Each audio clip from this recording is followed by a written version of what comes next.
So last year I tried this thing where for number 8 I crammed in 8 different topics to kind of take a jab at our short attention spans, and I liked it, so I'm doing it again.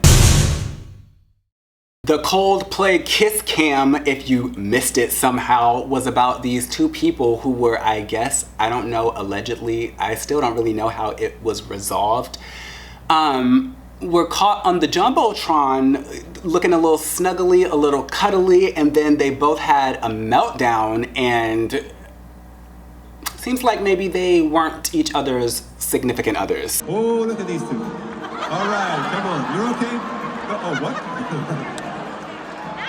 Either they're having an affair or they're just very shy. The 2 people ended up being the CEO of some giant tech company, and then the woman was the head of HR. If you are having an affair, the last place you need to be is a Coldplay concert or anywhere with cameras. Take yourselves to a motel on some deserted, dusty ass road like everybody else. What are you doing at the Coldplay concert in the middle of summer in the box seats? Surely you don't necessarily go to a concert expecting to be on the Jumbotron, but surely once they start showing people and you are doing something you're not supposed to be doing, maybe you would just stop doing it until that segment is over. Do you know what I mean? It's like if I was sitting rolling a blunt, right, in the arena, and I look up and I see the camera just going to random people rolling blunts, and I'm supposed to be drug-free and not under the influence of anything because I got arrested 6 months ago and I'm on probation. I'm not gonna keep rolling the blunt as I see all these people on the camera rolling blunts.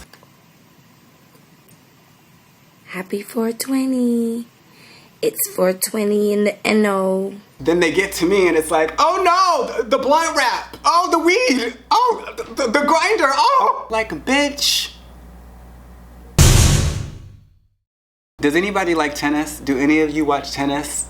If you do, you probably know the name Carlos Alcaraz. Carlito is the #1 tennis player in the world at the time of me recording this video. His season record this year was 71-9. I actually got to see him when we went to the Cincinnati Open this summer, and it was one of the coolest experiences of my life, and I can't believe that I got to see him play in the flesh this year of all years, when he was just like dominating everybody and kicking ass. Also, a mini version of Overexposed is him playing Yannick Sinner. Luckily, I was gone and on the plane when they met each other, because that's one of the matches where it turned out that Sinner was injured and they didn't even play the whole damn time. And if I would have stayed for that, bitch, I would have had to blow up the venue. Seeing Carlos versus Sinner at this point is like seeing Godzilla versus Kong. Like, I like it, I enjoy it, I know it's gonna be entertaining, but can we get some other titans?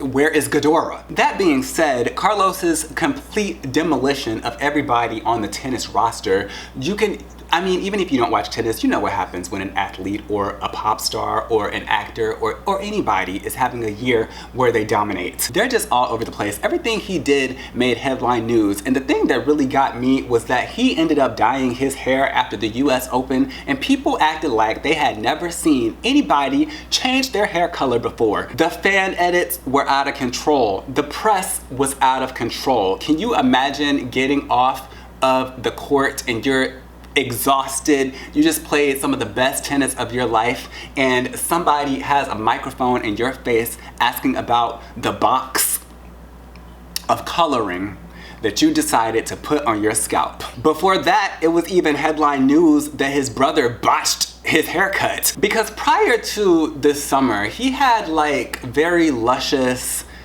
beautiful hair that framed his face extremely well, and you know, you could definitely say that he was handsome, and I mean, he is. I'm just trying to, you know, be respectful and not thirsty. So when he came to the US Open looking like this, a lot of people found it shocking. It definitely caused a bit of a stir. Even Tiafo said that it was horrendous. Still don't know if he was joking to this day.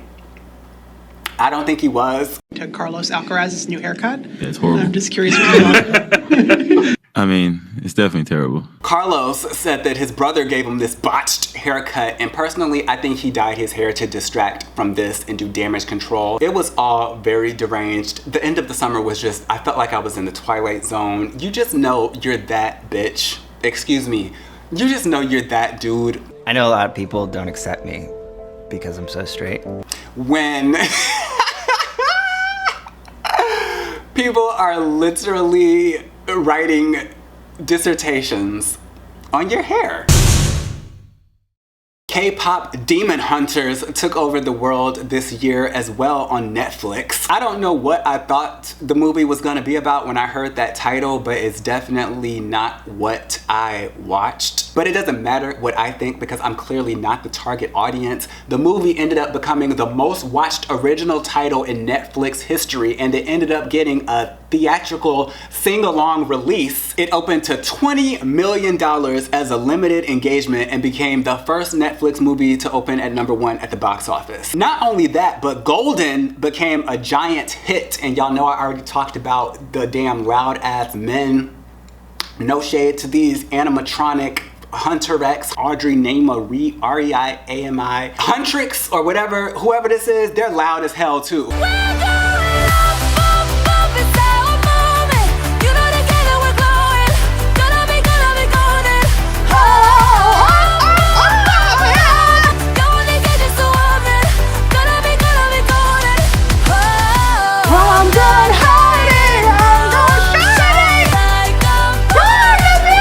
Loud as hell. Billboard about to knock them out too. 25 weeks, still top 10. I actually heard that song in an Uber before I even watched the movie, and I was like, what the hell is this? But I'm not even gonna lie, it's catchy as hell. I definitely have that song stuck in my head all the time.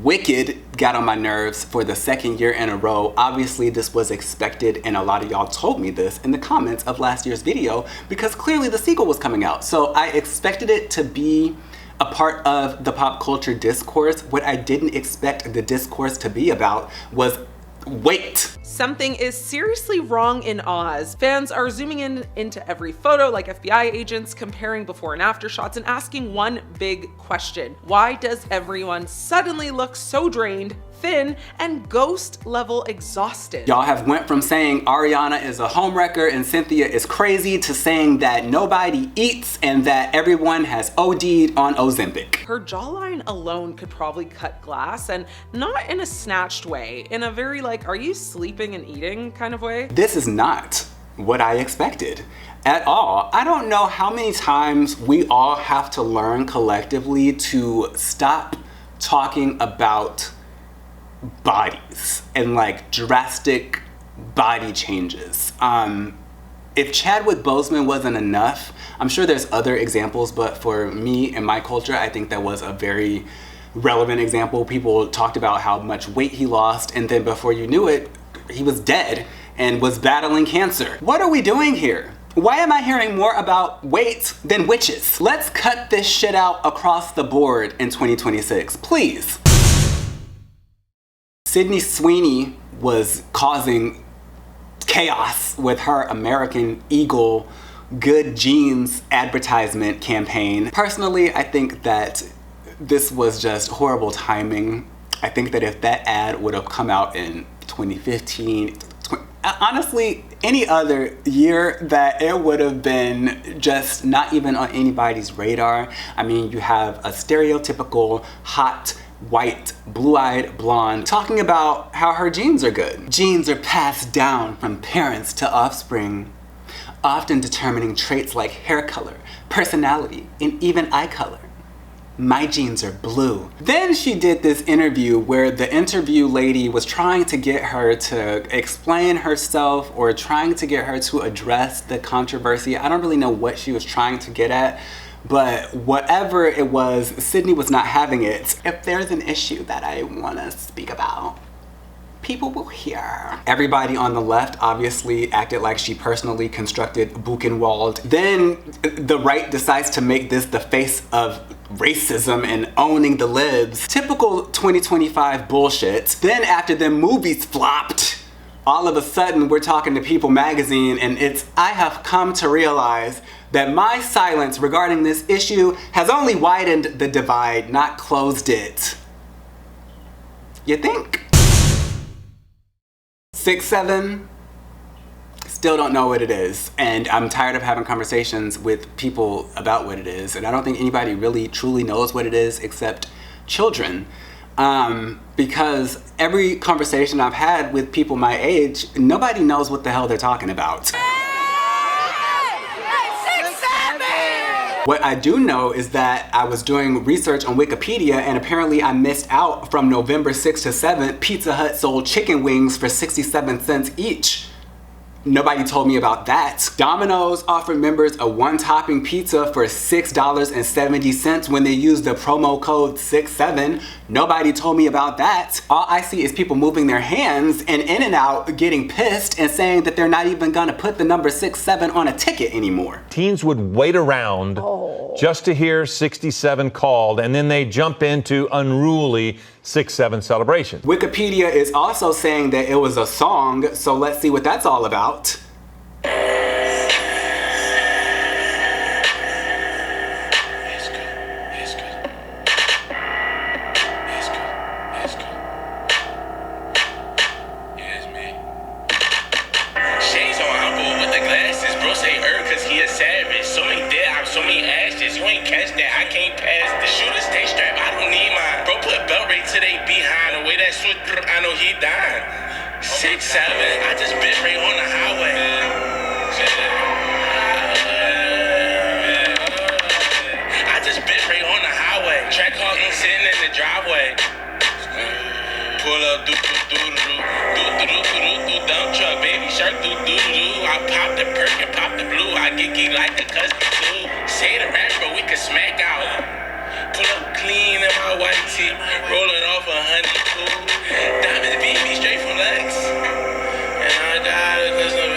What? Hurricane, my Chris boy. Made some all down, drip boy. Send my shooter on a hit boy. How a middleman a whole body. Straight thuggin', free Blake, triple behind me. Take on foot, so I just yak. I think 12 there's no way in hell. What in the hell? I'm like scrolling through the lyrics. Oh, he does eventually say 6'7" again. 6'7", I just bit right on the highway.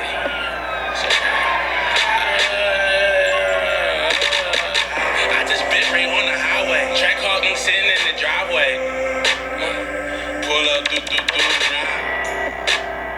Absolutely not. I have never felt so old in my life than in this moment right now, because what is that? This is what's crazy, is I would have never guessed that was, I thought 6'7" would be more prominent, but I know it's only like 10-15 second loops that matter these days, and honestly I'm starting to understand why, because that as a whole structure, I don't even know if there was structure. What was that? We're moving on to the next topic because I'm in territory that I don't need to be in. Labubus, I don't even feel like I need to explain what this is. They were these ugly ass furry keychains. I don't really know. Are they toys? Are they accessories? Are they just raggedy? These things remind me of sleep paralysis. They look like something that I would wake up and see in a dark corner and that I couldn't quite make out, but all I would be able to see are their teeth. And from the way that they described it as a devilish grin, no bitch. The things are hideous. Apparently, we can blame this on Lisa from Blackpink. She was spotted with a keychain Labubu on her bag in April 2024. I started hearing about it this year in my group chat because a couple of my friends, one of them was getting blind boxes, whatever that is. I don't know. She just started opening shit and was like Labubu. And then I had another friend who was driving miles and miles and miles, meeting people in random parking lots like they were executing some sort of crack deal, just collecting them and paying hundreds and hundreds of dollars and taking pictures. And then they had this ugly ass big one that was called, what was it? Big Labubu. Zamomo. And I guess it has a tail and it's bigger, and all of the, look, I learned more about this shit than I needed to or that I ever cared to, but I could not avoid it anywhere in my life. I tried. Going back to tennis, Naomi Osaka, I think at the US Open, started bringing out various Labubus that matched her outfits and giving them nicknames and press conferences and shit. The propaganda eventually started working for me. It basically took the entire year, and then I started to embrace it. And actually just a couple of days ago, I was Christmas shopping for somebody and I went into Pop Mart, and then they had these Labubus in a case, and I took a picture and sent it to somebody, and I was gonna get one. And then the person in the store told me that I don't even know which one is gonna be in the box. They have like 12 boxes sitting there under the display case. And again, I did not know this. I'm not educated. I'm just casually joining the conversation. And I'm sitting there like, so I don't know which one I'm gonna get? Because again, from my friends, my girlfriend, I thought that the blind boxes were something like mail only. Like you sign up for a blind box and they just send you this stuff and you don't know what's gonna be in it. I didn't know you went to the store and they're gonna have them on display and then a bunch of random boxes and you still don't know which one you're gonna get. So I was just irked. Then he started telling me people have been going and buying Labubus that are off-brand, but they go to the store and buy one in the box and then they empty the box and put the fake faux Labubus in the box to make people think that they got an actual authentic Labubu. And then he was telling me that if I had a scale, he was gonna kick me out of the store. What timeline are we living in that a retail associate has to tell me that I'm getting kicked out of the store if I have a scale? Who the hell is walking around the mall with a motherfucking scale? What are y'all doing? Is it really that serious? Please get it together. I don't have time for this.